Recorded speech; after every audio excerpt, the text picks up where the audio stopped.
Ladies and gentlemen, welcome wrestling fans worldwide to Knoxville and the Great Smoky Mountains for the Ron Fuller, Tennessee Studcast. 6 feet 9 inches tall, 265 pounds. This historic podcast from one of the most respected and successful wrestlers and promoters will follow the footsteps of the largest and oldest wrestling family on the planet. Listen to what I'm saying. That's right. Bring that camera in here a little bit closer. Through 93 years and 4 generations. The stud has arrived. Old school or new fan, this unique broadcast will educate and captivate as Ron details decades of professional wrestling's growth with truly unforgettable stories. I want those people out there at home to hear the stud. Sit back and enjoy the ride with the Tennessee Stud. The Tennessee Stud.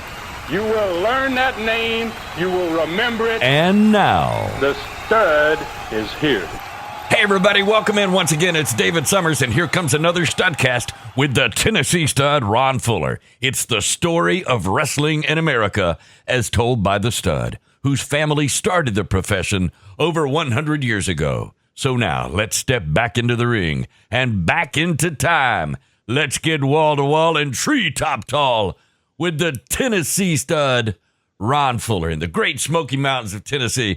And Ron, let's start off by saying congratulations. Your last Studcast set a new record for listeners in the first week after release. It is truly amazing how your audience just steadily grows and grows.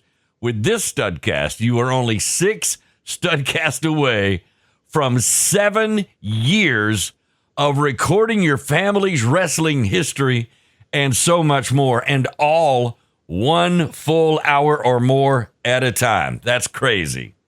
Well, I think I owe it to all the fans, man, to just keep coming. They keep coming back for more. And so I've covered my grandfather's, basically his history. I've covered my father's history. Now I'm into my 10th year of my history in the sport. And I started wrestling full time in June of 1970. And now I'm in the month of July 1980. And we still got so much yet to come, man. Southeastern's best years. Then the biggest company of my career, CCW, Continental Championship Wrestling, from 1985 until 1987. And hopefully we'll be able to finish with the USA Wrestling in 1988. You know what? At your present pace, breaking it down weekly, you are now at least 358 hours into this monumental undertaking, with potentially another 500 hours more. You are also covering so many different aspects of the sport, as few are qualified to do, by the way. You speak from a wrestler perspective, booker, promoter, and owner's point of view. You're doing something never done before, to my knowledge, in the sport's history, while creating a legacy simultaneously. I never looked at it that way, I guess, Dave. I'm doing something, man, I really enjoy. And if it brings pleasure to my listeners, what more could I ask for? It's true. I have done it all in my time in the business. And and why not pass those experiences on to others? All right, speaking of passing along experiences, what kind of experiences are you going to be passing on to us today? We're going to start in Tennessee with another hidden history lesson about the Southeastern Knoxville territory. And this one's going to be very interesting, but sad for fans in that area up there. And we're going to follow that with a tremendous card in the red-hot Southeastern Gulf Coast territory. It had 5 main events on it and a 7-match card, with Commissioner Don Curtis returning from his vacation and looking for the United States Junior Heavyweight Champion Jerry Stubbs after what happened in the last TV show. So we're also going to cover the new TV show, the results of the matches in the arena, and the attendances in the 3 biggest cities. And then after all that, hopefully we're going to have enough time for a learning tree question. I love the title for this Studcast. 5 main events in a 7-match card. So I can't wait to hear how that is even possible. It sounds like another history-filled show with a hidden history lesson about the Southeastern Knoxville territory. So where does this lesson start, Stud? Well, we're going to begin this with the New Georgia promoters and their next card in the Knoxville Coliseum. We're going to be talking about Thursday, July 10th, 1980. This was going to be a very sad day for all wrestling fans in that part of the country. It was going to be the last Knoxville Coliseum card for these new promoters. And it's a very bad sign for the future up there at this point. And their crowds have been falling basically from the day they took over from me 9 months earlier in November 1979. And they were now down to a point that they could no longer afford to even run events in the Coliseum. So the territory, after years of fantastic growth, had now declined in attendance to the 1976 level where it was 5 years earlier. So we're talking about back before I was able to produce crowds large enough to afford to run regularly in the Coliseum. When I first went there, we were in Chilhowie Park. And, we finally were able to move out of Chilhowie Park. But it appears that after this show, the new owners are going to be moving back into Chilhowie Park for the rest of the summer. Now, I've had no idea how hard their wrestlers were working at these Coliseum events. And that's critical right there. To them, knowing wrestlers, it was probably just another night in another city. And I'd always conveyed to my crews how critical it was to give everything you had, especially when we had these Coliseum shows and the early ones, because the goal was to try to do good enough to be able to stay there in that building. So their crew was driving from Georgia and wrestling on their longest trip of the week for them in front of what was probably maybe their smallest crowd of the week. Horrible to say that, but it's probably true. Obviously, their crew up there, from down there in Georgia, they were going to be more concerned about the Omni matches in Atlanta than the Coliseum matches in Knoxville. That was for sure. So it was up to the booker in every territory to make sure that your wrestlers worked just as hard for 1,000 people as they did for 10,000 or more. So I doubt their booker, Ole Anderson, even came on the Knoxville trips because his name had not been on any of the cards that we've been talking about up there. I think I get the idea here, Stud. The boss wasn't showing up for work. The building was more than half empty, and the wrestlers were not giving it everything they have. All right, speaking of wrestlers, who was on this Knoxville Coliseum card? And take us back to Thursday, July 10th, 1980. Well, it was the opening. It had a very good wrestler on it, a young wrestler named Terry Taylor. He was going to be wrestling against a former Knoxville star who was a big star a year earlier, in 1979, Alexis Smirnoff. Dennis Condrey, a future Southeastern Gulf Coast Midnight Express fame, was going to be taking on Iron Mike Sharp, who I know very little bit about Iron Mike. This time, it was Austin Idol rather than Tommy Rich going up against Abdullah the Butcher. So Abdullah's back. Instead of Austin Idol, this time he's going to be facing Tommy Rich. This time he was facing Idol. And Tommy Rich was going to be joining Mr. Wrestling 2. This time, he would be joining Wrestling 2, and they're going to face the Assassin. The main event was a $1,000 challenge match. Tony Atlas, great star in that area down there, versus Baron von Raschke. And again, Ole had sent, obviously, his A-team.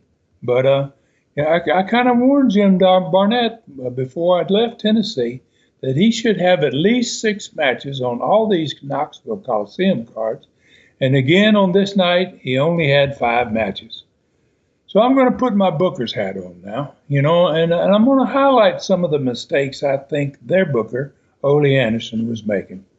And the first of which was not being there, obviously, as the booker for every card. How can you be a booker in a major city and you don't go there? And there's a perfect example of how booking on this card with Mr. Wrestling 2, Johnny Walker, and the Assassin team, and how they had booked on the 5 Knoxville cards in July of 1980, and what a problem this booking from Ole was. So Ole started with a series of Knoxville matches, basically on July 3rd, 1980.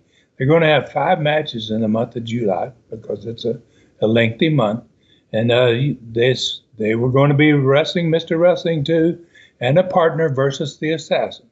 So on the first week of that month, Austin Idol was Wrestling 2's partner for that very first week, which was July 3rd, 1980. The following week, on July 10th, what we're talking about in this one, Mr. Wrestling 2's partner is not Idol, but this time his partner's Tommy Rich. Then on the third week in July, it wasn't even a tag match between these people anymore, but it was a Mr. Wrestling 2 and a single versus just one assassin. And there was a mask versus mask match. The loser had to unmask. On the fourth week, it was a single match again. This time it's a lumberjack match between Mr. Wrestling 2 and the same assassin. And then on the last week of July, it went back to a tag match again, but all of a sudden now it's a cage match. And Mr. Wrestling 2 doesn't show up with either Tommy Rich or Austin Idol. He has a third partner named Stan Hansen, who is going to be going against the Assassins. All right, so that didn't make much sense at all to me. Usually you had the same four guys together in all kinds of matches, but there was a cage match? Yeah, I mean, it did. It certainly wasn't my style of booking, let's put it that way. I always focus first on working a very strong angle between two wrestlers, or in this case, it's going to be a tag match, goes to a cage, and with four matchers. Wrestlers in the tag match, and I wanted to get a rivalry started, something really good to get people into this program that was going to come. And then you began with a program, and that was booking basically the same four guys against each other in different kinds of matches, and then ultimately that would lead up to a cage match or some other kind of match that's going to end that series. And for it to work, it was critical to have the same guys involved, obviously, every week. So Ole's 5-week program started with 2 tag matches. The first was Austin Idol and Wrestling 2 partners versus Assassin. In the second week, it was Tommy Rich as Wrestling 2's partner. Then in the third and fourth week, it was single matches between Wrestling 2 and only one assassin. And one of those matches was a mask versus match, and the other was a lumberjack match between the two of them. Now, I have no idea why Ole switched the tag to a single match, much less why he had a mask versus mask match between them before having the lumberjack match. Because if you have the lumberjack match, it's kind of a lead-up to a bigger match, which is the mask versus match. And then in the final week, here comes Ole, and he books all of a sudden another tag match. This time, a cage match, of all things. And neither of the two masked men had even unmasked after the mask versus mask match. So I'm confused here, man. And so then it gave Mr. Wrestling 2 a new partner in this last cage match, Stan Hansen. Great wrestler, but why Stan? And why not one of the other two guys? Wait, there was a mask versus mask match, and neither man took their mask off? That's the way I see it. That's the way he promoted it. Had a mask versus mask match, and then he came back the next week in a lumberjack match. Same guys still got their mask on. What happened there? None of that made any sense to me. All right, so that was 3 different partners in 3 weeks leading up to a cage match? Yeah, I mean, when things don't make sense, Dave, that's when fans begin to ask themselves questions. Yeah. And many times, soon after that, they lose interest. Yeah. Like me, I'm saying, what happened here? Why is this book like this? Why have a mask versus mask and nobody gets unmasked? I mean, it's very confusing. So that was a lot of reason why crowds were getting smaller and smaller there. I mean, obviously, this is some bad booking in this 5-week period. So after all that, they were giving up on the Coliseum, and they were going to move back into the Chilhowie Park Amphitheater because it was summertime. And they were basically giving up on ever being successful. There was so much wrong in this move, man. One more thing in particular, and at least once every summer, and sometimes more than once, outside in the amphitheater in Chilhowie Park, you're going to get rained out. It happened every year we were there and tried to run in the amphitheater out there. You're going to get rained out at least once, and you may get rained out twice during the summer months. So it was bad enough for me back in the day when we got rained out because the wrestlers, all of them in the crew, didn't get a paycheck. But the good thing about it, if there was a good thing about it, is that at least they lived there. Now you got these Georgia wrestlers, they all live in the Atlanta area. And when they start up there to wrestle on a Friday night, and actually they changed the night to Thursday to make it even worse, but when they start up there to wrestle, they have no idea what the weather is. And when they get there and it's raining, they've made a 400-mile round-trip drive for literally nothing. Wow. No money. And then they got to ride back to Atlanta, not even getting paid. Wow. I had not even considered that. That was probably at least a 6-hour drive for no money at all. And everything they were doing, it just completely sounds wrong. So what was the attendance on this last Knoxville Coliseum show? Well, on our last Studcast, which is the week before on July 3rd, that we talked about what was going on in Knoxville. So on July 3rd, which is the day before a holiday, it's not a really bad night because everybody's off the following day. And they had less than 2,000 in attendance on that July 3rd, Thursday night, July 3rd. Now, this is the last show in Coliseum. It's on a Thursday again. They had less than 1,500 people. It was the smallest crowd, Dave, ever for wrestling in the Coliseum. And when you compare that to setting the all-time record, attendance record for a sports event in the Coliseum just 3 years earlier, wow, it just kind of highlights how far wrestling had gone down and how bad things had become there. Oh, no doubt. All right. So, but since you were wrestling every night down on the Gulf Coast in those days, were you aware of how bad things were back in Knoxville, or were you just basically focused on your show and they got to do what they got to do up there? What was that like? Well, I had no idea what was going on there. And if I wasn't recording these weekly Studcasts and doing the research on this subject and getting the information about these cards from my good friend Ed Harrison, I wouldn't know now exactly what was going on. So I would have never known any of this, except for I got a call during this time frame from Ole Anderson. And I do have a great little story about this call. My deal with Jim Barnett and Fred Ward, the Georgia promoters that bought me out of Southeastern Knoxville, was that I was going to get $25,000 down, $500 a week until they had paid me $150,000 total. I had not been paid anything except the down payment and none of the $500 a week payments since November of 1979.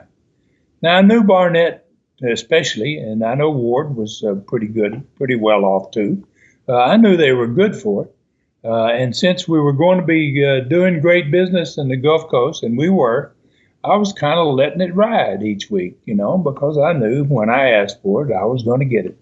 So as I said a few minutes ago, I had no idea how they were doing in Tennessee until I got a call from Ole Anderson, July 1980.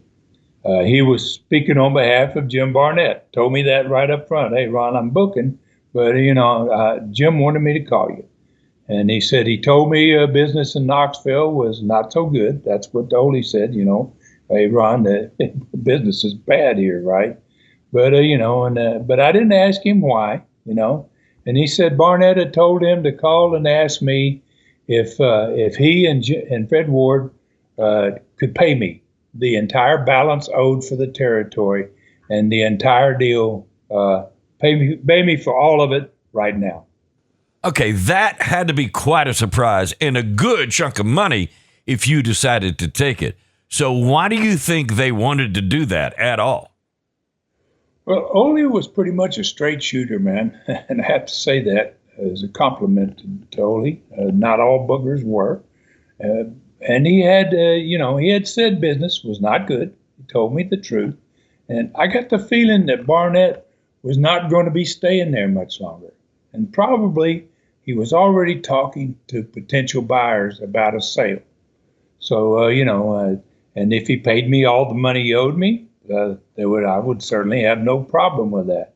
So in the next Studcast, I think this might be a great subject for another hidden history lesson in the next Studcast, to talk about what Jim Barnett was doing, who he was talking to. I think fans will be very surprised at who buys this from Barnett and Fred Ward. Okay, wait, you mean they could have been looking to sell out after less than a year? Wow. Yeah. Okay. All right. I love these Studcasts. You're throwing back that kayfabe curtain almost every week now, telling things never talked about before on wrestling podcasts that I'm aware of. Before our break, can you give us the card for the Southeastern Gulf Coast territory? And let's go to the second week of July, 1980. Well, it was going to be the same card for all three major markets in the territory. We're talking about second week of July, 1980. It's 5 main event card out of 7 matches. Historic. To my knowledge, probably never been done before. And that evening, the card opened up with Roy Lee Welch against the Avenger. Then Charlie Cook was taking on the 6'10", 430-pound Plowboy Frazier, who was seconded by Floyd. Both of them are wearing overalls. Then another of those very popular 3-man matches was going to take place, with the winner getting a shot at the United States Junior Heavyweight Champion. The 3 contestants in this 3-man match were Norvell Austin, Sweet Brown Sugar, and Ricky Gibson, 3 great junior heavyweights. The new United States Junior Heavyweight Champion, Jerry Stubbs, was going to be defending against the former champion, Tony Charles. And then for the Southeastern Championship, Rob and I were defending against, we had a new team. It had been Randy Rose and Plowboy for 2 weeks. Now it's Randy Rose, and the Big C has decided he's going to get in the ring himself and win the championship. Then the Southeastern title was on the line as well. Champion Bob Armstrong facing the former champion Mongolian Stomper, who was going to be managed by the Big C. Mm-hmm. And the last main event was a Canadian lumberjack match with wrestlers carrying belts surrounding the ring. And every time somebody got out for whatever reason, they got whipped by belts until they got back in the ring. So they didn't stay out very long, I can tell you that, if they got out at all. Right. So this one was Joe LeDuc against Ron Bass, managed by the Big C.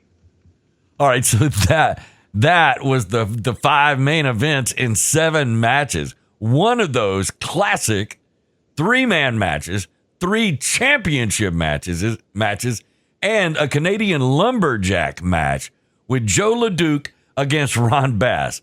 All right, so we'll begin with the TV show and what Don Carson had in store for Jerry Stubbs. And let's do that right after the break. We'll be back when this Studcast continues. Hey, Studcast fans, it's David Summers. And if you live anywhere in the southeastern United States, you're invited to Charlotte, North Carolina's Hilton University Place on Saturday, August 3rd, 10 a.m. to 2 p.m. at the Premier Signatures Desk to meet the stud for autographs and an opportunity to purchase his best-selling novel, Brutus, personally autographed to you for a special price. His brother Robert, WCW's Colonel Rob Parker, and WWE's Tennessee Lee will also be there. Don't miss your chance to meet the Fuller Brothers. Charlotte, North Carolina, Hilton University Place, 8629 J.M. Keynes Drive, Charlotte, 28262. We'll see you there.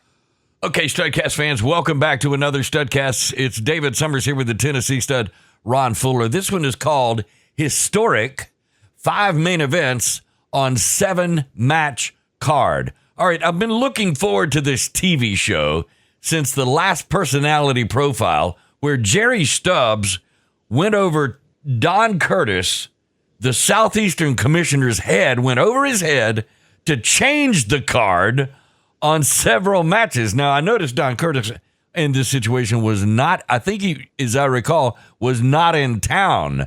So will Jerry Stubbs get straightened out on this TV show? We're about to find out, my man. The answer to that one. And a lot more, actually, as this TV show just kept getting better and better.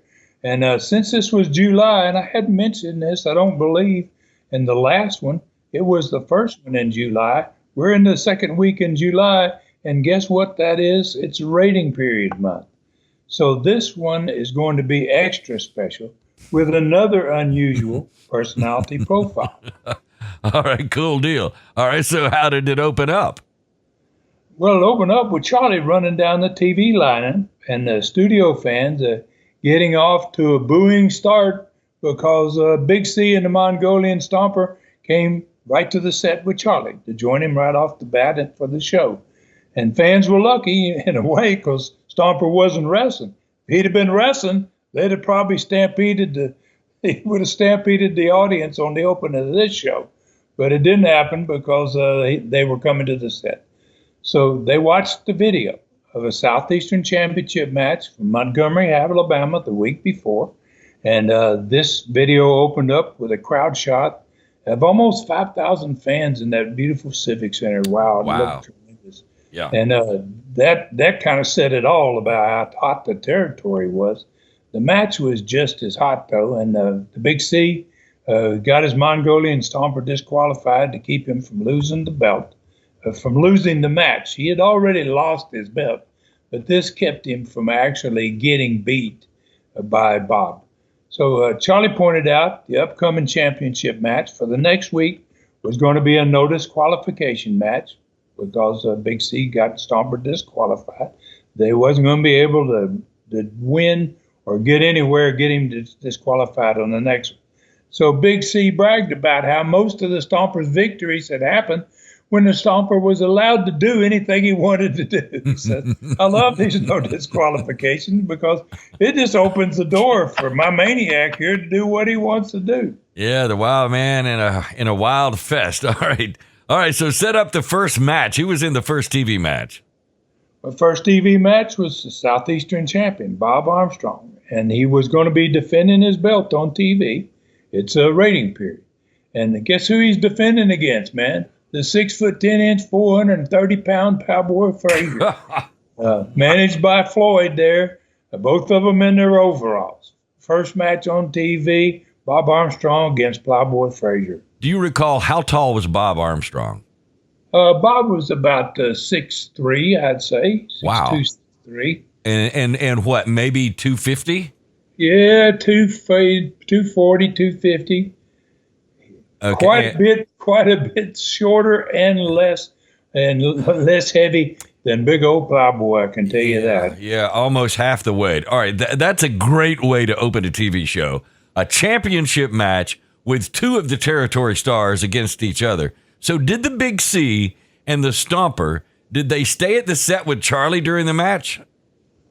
Well, they were invited to, but the Stomper got so mad when Bob came to the ring. He had that belt on, and the fans were going crazy. They loved Bob anyway, and the Stomper couldn't stop himself. He just charged the ring like he was going to do something about this before it even started. And so Big C grabbed him and tried to hold him, but there's no way Big C could handle doing anything with the Stomper. And when Stomper got to the ring, he jumped up on the apron, and Bob met him at the ring ropes, and boy, they went at it. I mean, match hadn't even been introduced yet. You got Stomper and Bob flailing each other on the apron of the ring, and just about the time Bob blasted Stomper off the apron, Plowboy attacked him from behind. So they rang the bell, and Frazier and Big C and Randy Rose came out. Ron Bass had to come out. They got hold of the Stomper, and they finally dragged him back to the dressing room. By that time, though, Big C had taken over. And meanwhile, I mean, not Big C, but Frazier, right? And Plowboy was quite a load to take care of, not only with his weight, but with his height, too. So Frazier was having his way with Bob, and he almost pinned him. In fact, he covered him 3 times. Twice he came off the ropes, and he splashed him for 400-plus pounds. And I don't know how anybody else would have been able to kick out, but Bob managed to. And then Bob started fighting back, and boy, when he did, that studio went crazy. They got to chanting, "Go, Bob, go," and he did just that. And he tore into Plowboy. And he broke down a couple of times on his karate on him even. And then he jumped on his back and he put his sleeper hold on him. And the studio crowd, they were going crazy. Plowboy dropped down on one knee, which I was surprised to see. He's so big, had big old neck and a big head. And, I was surprised to see him go down at all in any way. But, and then for the first time, Floyd, his manager, who had never been in the ring since he came, he jumped up into the ring and he jumped on Bob's back. And so Bob released Plowboy. Plowboy kind of crawled away and out the other side of the ring. And then Bob made poor old Floyd pay, boy, because he put the sleeper on him instead of Plowboy. And the referee at the end of it, he put him to sleep. Bob just turned him loose, let him fall on his face, and the referee raised his hand. He had disqualified him as soon as Floyd hit the ring. And so Bob did something very unusual. He was pretty upset. He left the ring and he didn't wake Floyd up. He just left the ring. Floyd laying face first in the ring. So a whole gang of heels, led by Plowboy, obviously, he came back out of the dressing room into the ring, and it was a Big C, and I think Randy Rose, and 4 or 5 heels that came out, and they finally managed to get Floyd woke up. And so the Big C didn't miss the opportunity to make Bob look bad, though. He charged over the set at Charlie, screaming about how dangerous that sleeping hole was, and claiming, poor old Floyd could have died. That's the way he put it. All right, that's a great way to begin a TV show. All right, so how about the next TV segment? What happened there? Well, Rob and I were in the next, in the next segment. We had our tag belts, and we went to the set with Charlie. We watched a video. This one was shot in Dothan. First one was shot in Montgomery. This video was shot in Dothan. And it was another massive crowd, over 5,000. And we got a win over Randy Rose and Plowboy Frazier from the night before this TV show. We wrestled on Fridays there, and then the next day we're showing what happened to the Dothan fans. All the TV fans, most of them had been to the matches. So this loss by Big C's team was the reason that Big C was willing to change things up to get Plowboy out of the tag team situation and to take his place. So and he was quickly going to win to tie.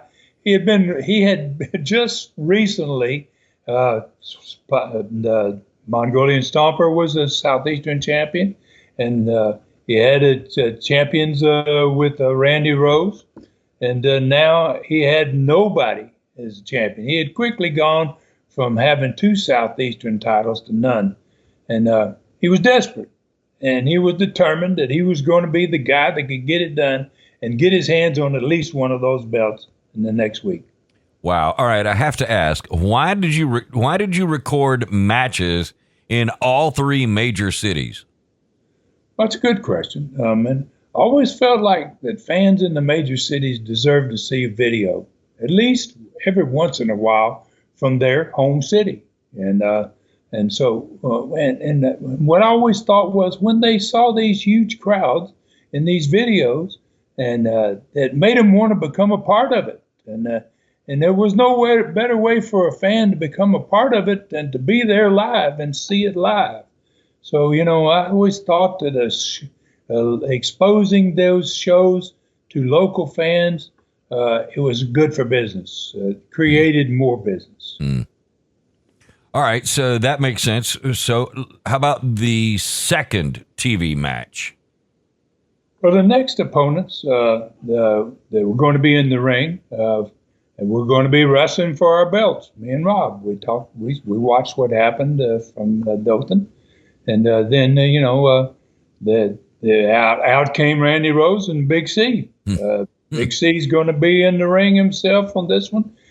Great way to start it out. A show on TV, especially during rating period, and they had a couple of tough opponents. They didn't have any two guys that were easy to beat.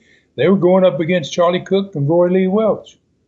All right, so the Big C, Don Carson, occasionally wrestled, not just managerial duties?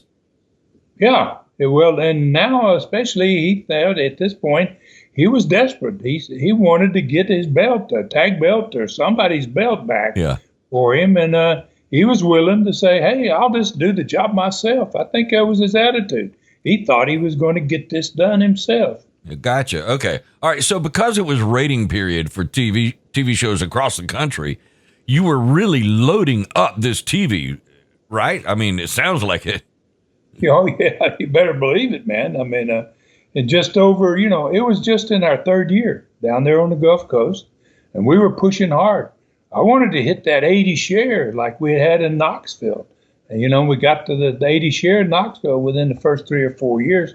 I was pushing to get there. And this TV match was spectacular. The one with Charlie Cook and Roy Lee Welch against Big C and Randy Rose.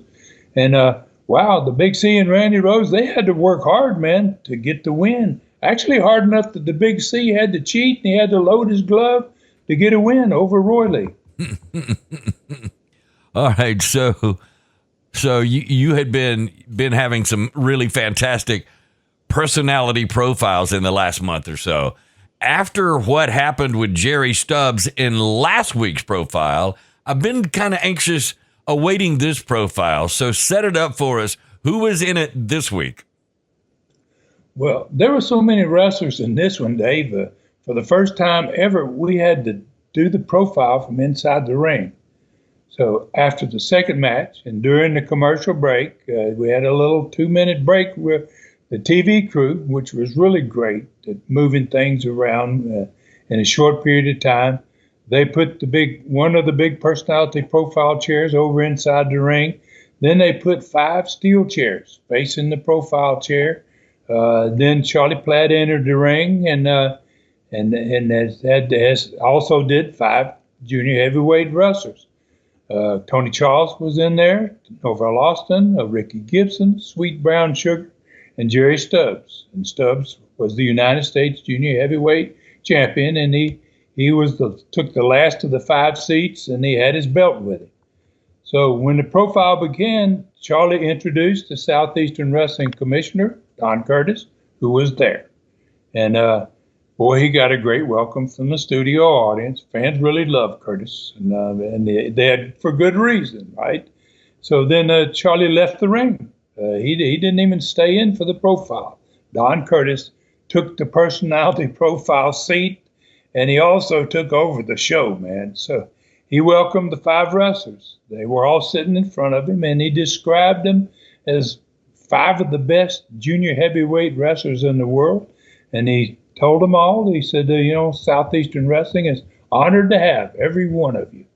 And then he said, it was most unusual for any wrestling company to have this many great challengers for one championship belt, which is true, and that they were all competing for the title.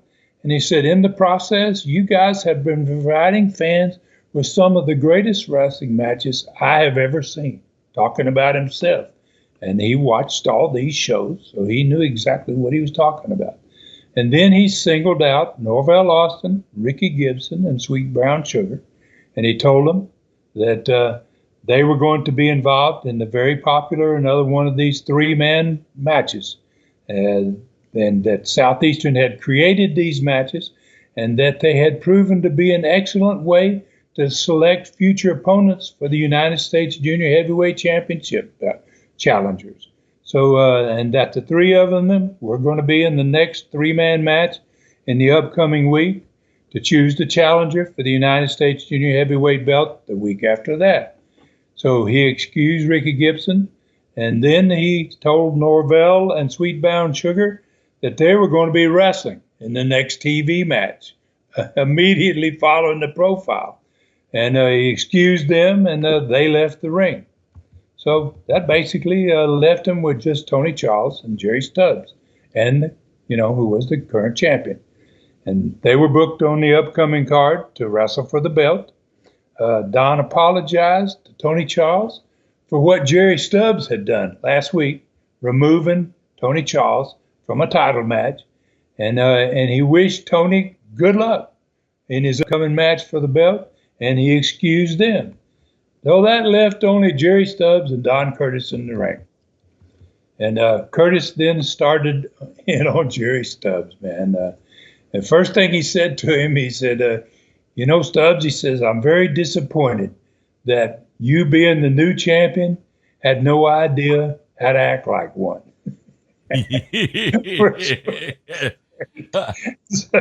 A great way to start it, I thought. And then the studio crowd, they burst into cheers. They loved it. And then Stubbs turned his head and looked back at the crowd on the bleachers, and they were cheering, and then they all started booing as soon as they saw him looking back at him. So Stubbs had a lot of heat. And for having been there as a heel for a short period of time, he had a lot of heat.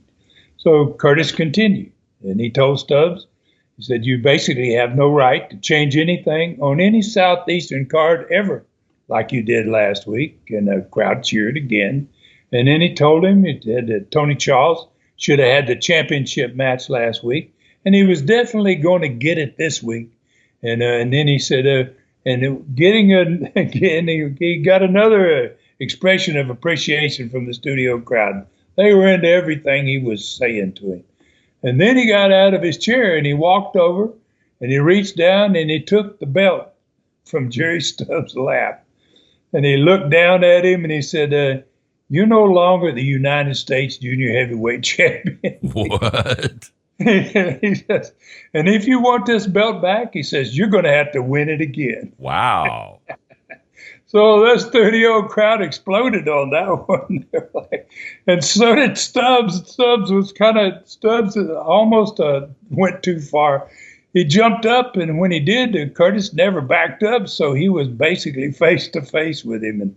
And you could tell real quick Stubbs was looking him in the eye, and that was a very dangerous guy's eye to be looking into with Don Curtis, man. And a lot of guys had done that before, man. And you could tell that right away Stubbs recognized, oh, boy, he sat back down real quick. He never said anything. He was going to say something, but wow. Just looking at Curtis's face, he was like, oh, boy, no, I got to get out of here. So he says, and then Curtis, once he sits down, Curtis says to him, he says, unlike what I did with Tony Charles, I'm not going to wish you good luck. And he left the ring with Stubbs' belt to a thundering applause. Wow, that was awesome, Stud. I never got to see Don Curtis in person, but this profile gives me a really good feeling about him. All right, so he must have been very well respected to kind of, I guess, yank Jerry Stubbs' chain and get his attention that way. Yeah, he was certainly well respected, Dave. God, I can guarantee you that. I just got a quick little story. I got to throw this in here while we're on. This just came to mind, and I want to tell you why he was so respected. In my second year in the Florida Territory, I was in the snake pit for my second year too, and some reporters with the sports section of the Tampa Tribune newspaper had written a bad write-up about wrestling, not being real. Wow. And Eddie Graham, God, he was the only guy I'm maybe more afraid of than Curtis. And Eddie Graham was a major stockholder in the company, so he got in touch with him down at the paper because Eddie was very, very good about things he did for the community, and they respected him at the paper. And he invited him to send those sports writers down to the Sportatorium, which was the wrestling office. It was the TV studio, and it was where the snake pit was located. And he wanted to give a little exhibition of what professional wrestling was really all about to these sports writers that had written that story. So Don Curtis was one of the wrestlers that Eddie invited to be there when these guys came down. And there were several of us there because it was a normal day for us working out in the snake pit. This time, even Jack Briscoe was there. So there were 2 or 3 reporters came in, and they all got an opportunity to ask about certain things. And during the course of this little set-to here with these sports writers, one asked about the sleeper hole, saying that he believed it wasn't real.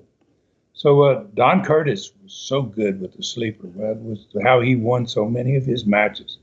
And so Don Curtis got in the ring with him, and and he started to explain to him how it worked. And there was a photographer. They had sent a photographer along with these 3 reporters.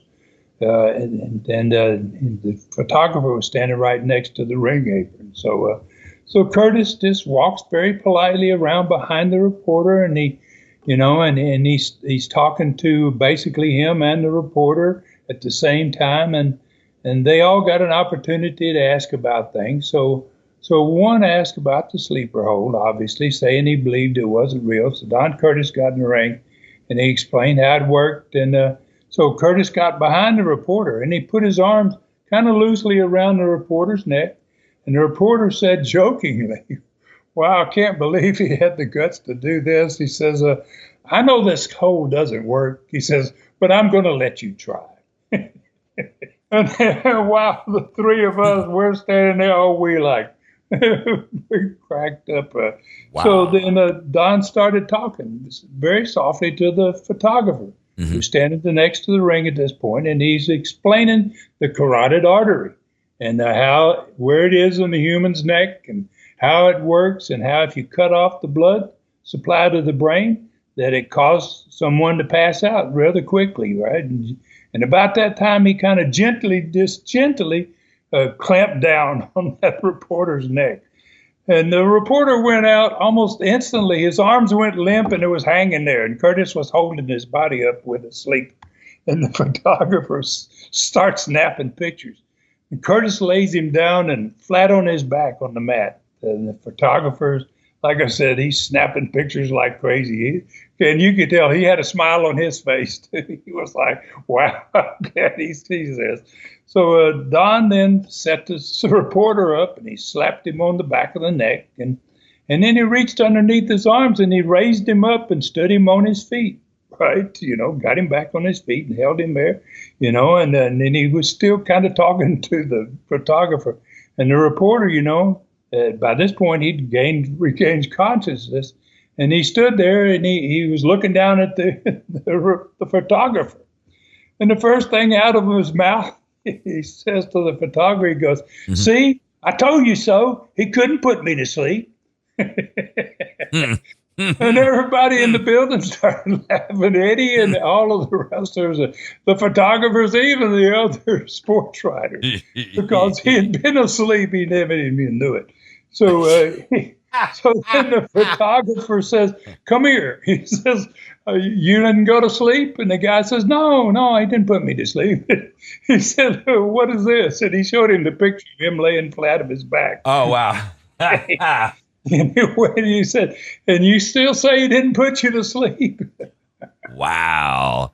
That's a great story. I love these wrestling stories. They're so much fun. All right, so for fans that have never seen him, Google Don Curtis wrestler. He certainly looks like a tremendous athlete in the photos that I've seen. But to do that, to somebody, I mean, to me, and then not even they didn't even know it, was pretty wild. All right, how about the next TV match? Take us to that.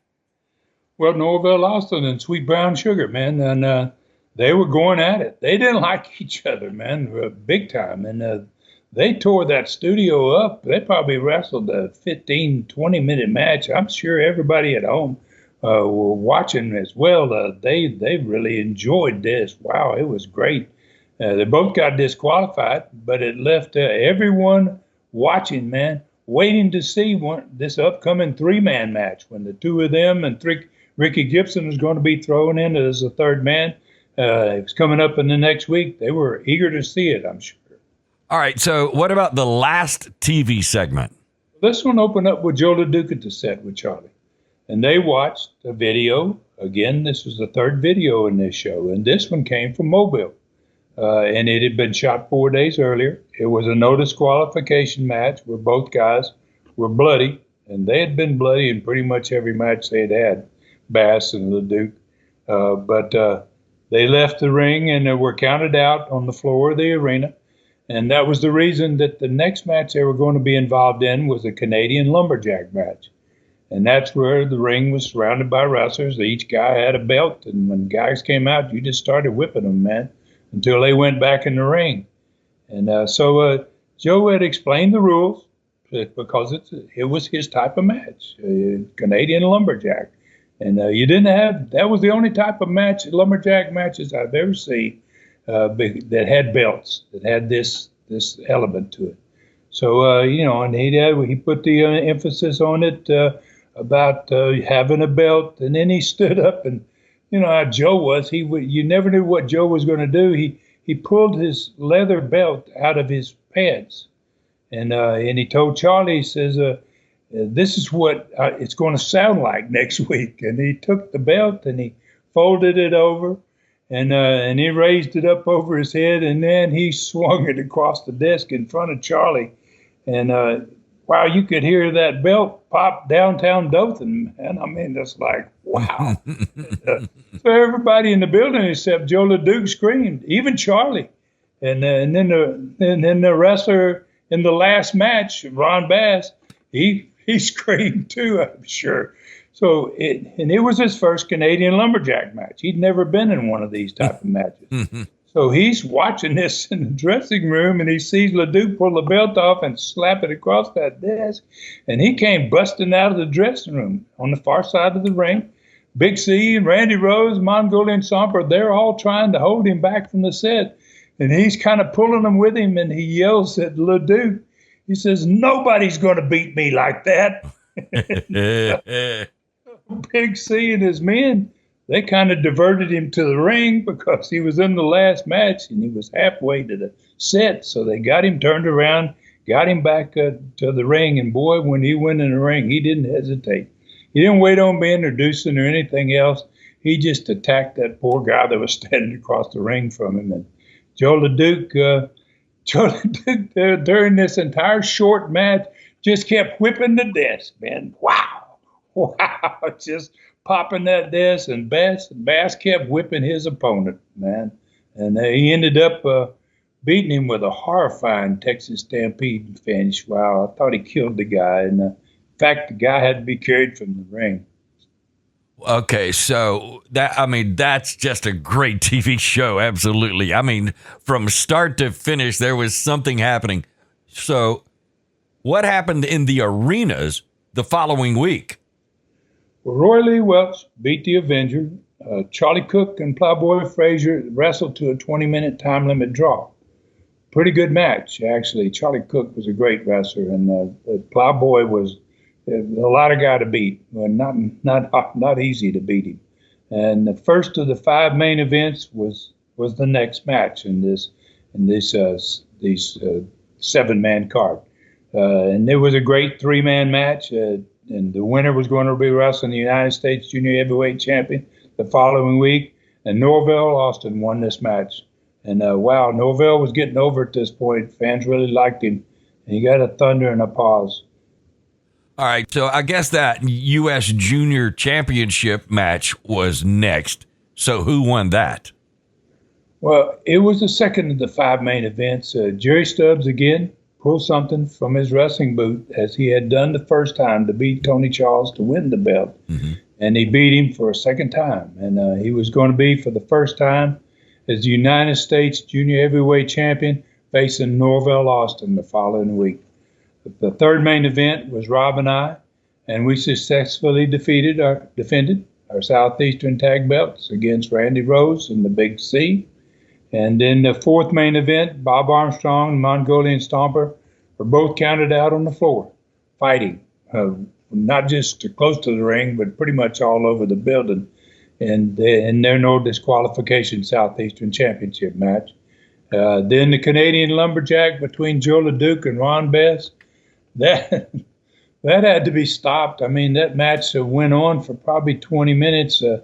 But Bass kept getting thrown out by Joe Leduc and getting blistered, man. And I mean, then as it happened quite a few times in these lumberjack matches, especially these Canadian ones, the wrestlers on the floor got into it with hitting each other with belts. And it turned out to be a while when they had to stop the match. I mean, It was just totally out of control.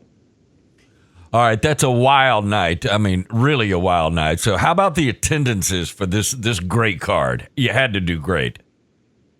All three major cities were above 5,000, and that's basically what it was the week before, except this time they were all far enough above it to sell out. And crowds had to be shut down. I don't know how many people got turned away in those three cities, but a lot of people couldn't get in the building. All right, you couldn't do any better than that, in my opinion, because the buildings would not hold any more people than that. I'm sorry, but we're not going to have enough time for our learning tree question this week. This has been a ton of fun so far. And listen, hopefully we'll get back to that learning tree question next week. So this has been another tremendous Studcast. No wonder you're breaking records each week now. So where are we going to ride next week? What do we expect next week, Stud? Well, we're going to be back with the next Tennessee card in Knoxville. And then we're going to have a hidden history lesson next week. I think it'll be a very interesting one. We're going to be basically discussing the sale of Southeastern Knoxville. I sold it 9 months, 10 months later. They're looking to sell it again, man. Things are just not going well there. And so we're going to be, and it's going to involve a different territory, this next sale. It's not going to be to Georgia people. It's going to be to owners of an even bigger territory. And then in our Southeastern Gulf Coast territory, we're going to, it's on fire down there, man. And then we've got another phenomenal card and another TV show. In fact, I think the next card is going to be 5 main events again as well. And so we're going to give the results of the cards and the attendances, and hopefully we'll have another learning tree question as well. All right, folks, you know how to get up with our buddy Ron. On Facebook, it's simple. Find him at Ron Fuller, the Tennessee Stud. Like and follow him there. Automatically become friends with a living legend. Twitter or X, you can find him at Ron Fuller Welch. Follow him there also. Check out the fantastic website, tnstud.com, tnstud.com. This Studcast is going to be there with every Studcast ever done. You can shop the Stud store where you can get 43 Super Studcast, 4 different 8x10 photos, the thrilling lion novel called Brutus, personally autographed to you as a matter of fact, and T-shirts. They're still on sale for only $15.99, all with free shipping. Subscribe to the YouTube channel, Southeastern Rewind. Go to YouTube, put in Southeastern Rewind. It's the first thing that pops up. Find hundreds of hours of classic, old-school wrestling entertainment. 433 total videos are there. The last 136 Studcast, 16 Ask the Stud shows, and 115 short rides with the Stud. Go back 1 year or more and discover fantastic Stud stories about worldwide stars, 23 Studcast archive stories, 23 Tell Me More fan question shows, superstars of the past shows, and so much more. That's YouTube Southeastern Rewind.